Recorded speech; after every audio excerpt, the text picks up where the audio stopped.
আপনি কি সারা দিন পরিশ্রম করছেন কিন্তু মাস শেষে হাতে কিছুই থাকছে না? দিন শেষে মনে হচ্ছে এত কষ্ট করেও কিছুই হলো না। আপনি একা নন, এমন সমস্যায় ভোগে লাখো মানুষ। কিন্তু কেন এমন হয়? চলুন জেনে নেই সারাদিন খাটাখাটনির পরেও মানুষ কেন অভাবে থাকে। তার 5টি গুরুত্বপূর্ণ কারণ। নাম্বার 1, পরিকল্পনার অভাব। অনেকেই মাস শেষে বুঝতেই পারতেছেন না টাকা কোথায় গেল, কারণ তাদের কোনো অর্থনৈতিক পরিকল্পনা নেই। আয়ের ব্যয়ের হিসাব না রাখলে টাকা কখন আসে আবার কখন চলে যায় টেরেই পাওয়া যায় না। নাম্বার 2, অপ্রয়োজনীয় খরচ। টাকা হাতে এলেই শুরু হয় খরচ।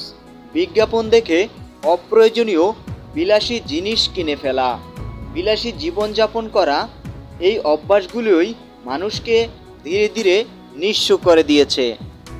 নাম্বার 3, ঋণের ফাঁদে পড়া। কেউ কিস্তিতে মোবাইল কিনছে, শোধ করতে হিমশিম খাচ্ছে।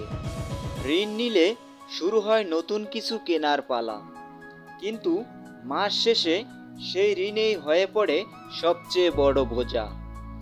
ঋণ শোধ করতে চলে যায় পুরো মাসের ইনকাম। নাম্বার 4, দক্ষতার ঘাটতি।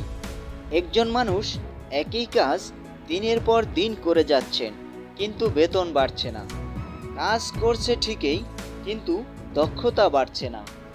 পরিবর্তিত দুনিয়ায় টিকে থাকতে হলে শেখা ও নিজেকে উন্নতি করা জরুরি, তা না হলে আপনি পিছিয়ে পড়বেন। নাম্বার 5, সঞ্চয়ের অভাব। কেউ টাকা হাতে পেলেই সব টাকা খরচ করে ফেলেন। আজ যা আয় করছেন তার একটু অংশ ভবিষ্যতের জন্য তুলে রাখুন। সঞ্চয় না থাকলে হঠাৎ বিপদে পড়লে কিছুই করার থাকবে না। অভাব তখন আরও তীব্রতর হয়ে দাঁড়াবে। একজন সচেতন মানুষ হিসেবে নিজের আয় ব্যয়ের হিসাব ডায়েরিতে লিখে রাখুন, সঞ্চয় করুন, নিজের দক্ষতা বাড়ান। পরিশ্রম করুন, কিন্তু বুদ্ধিমানের মতো।